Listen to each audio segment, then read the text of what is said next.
So, today I want to share a story with you. It's a really simple but honestly incredibly profound fable.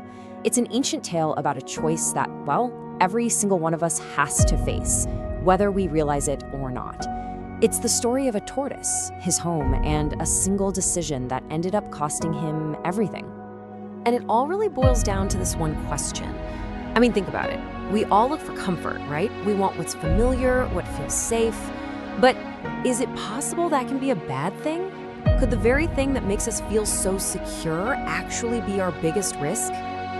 You know, what I love about this story is its central metaphor. It's so clear. On one side, you've got the drying lake. It's familiar, it's comfortable, but ultimately, it's a place of stagnation.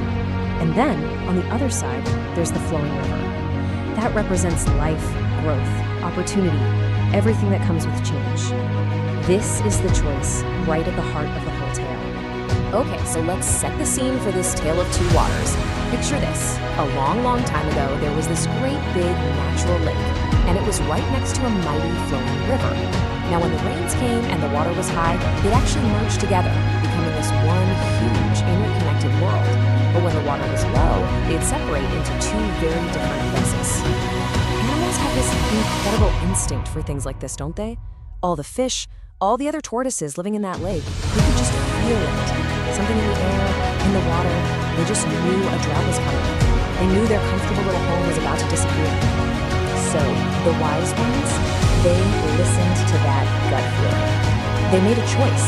They left the familiar comfort of the lake and swam straight into the moving, life-filled waters of the river. They chose survival. They chose opportunity over just sticking with what they knew. But not every animal made that choice, and this gets us right to the heart of it all. Our tortoise's stubborn choice. While everyone else was heading for the river, this one creature, even though he sensed the exact same danger, decided he was staying put. And this was his reason. His whole life, his entire identity, was tied to this one spot. His memories, his family, it was all rooted right there in the mud of that lake. The idea of leaving, it was just impossible for him to imagine. His attachment to what was familiar was way stronger than his instinct to survive. Which brings us right back to that big question we started with. The tortoise felt safe in his home. He felt comfortable. But was he really safe? Or was that feeling of comfort just an illusion? Hiding a much, much bigger danger?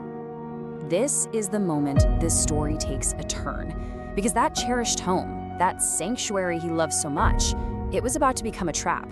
By clinging so hard to the past, he was basically sealing his own fate. And just as all the other animals knew it would, the hot season arrived, and it came with a vengeance. The sun was just relentless, beating down day after day. And slowly at first, but then all at once, the water in the lake was gone. It just evaporated. His entire world, the one thing that kept him alive, simply vanished. And where there used to be water and life, now there was just this dry, baked, cracked mud. The home he refused to leave was now a total wasteland. So he's trapped, right? Nowhere to go. He does the only thing he can think of. He finds the last little patch of damp clay, digs a hole, and buries himself, just hoping he can wait out the drought. He was still clinging to his home, even as it was literally killing him. But fate had a really cruel twist waiting. A local potter came to that exact spot looking for good clay for his work. And as he dug his spade into the earth, he hit something hard. He thought it was just a rock, so he pried it out of the ground, and in doing so, he cracked the tortoise's shell, sealing his tragic fate. The tortoise's story doesn't just end there, though, because in his final moments, he shares this piece of wisdom, and the potter, well, he uses this whole tragedy to teach a really powerful lesson. Yeah, with his dying breath, the tortoise completely regretted his choice. He realized way too late that life isn't about just staying put because it's familiar. It's about following the flow of life itself. The lesson is crystal clear. You have to go where there is life.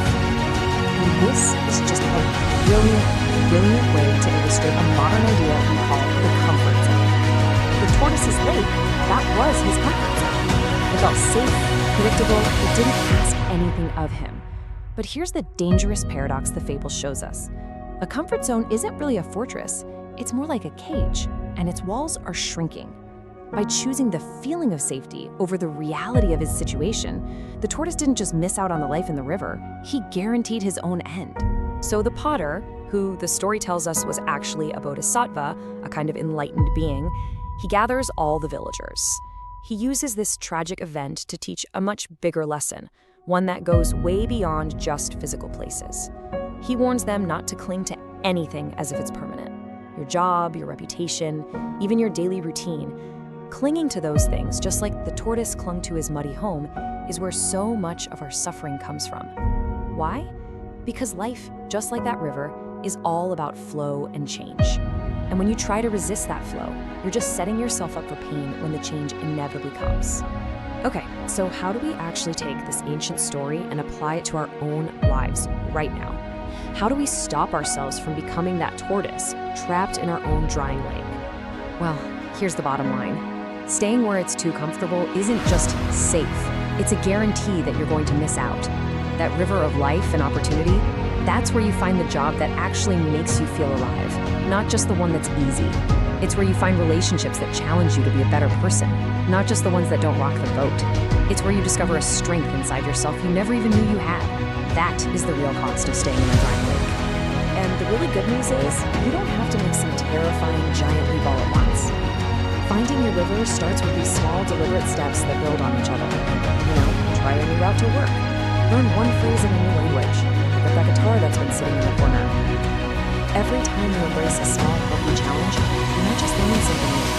You're literally rewiring your brain to be more adaptable, more resilient. You are building the courage you need for the bigger journeys, one tiny decision at a time.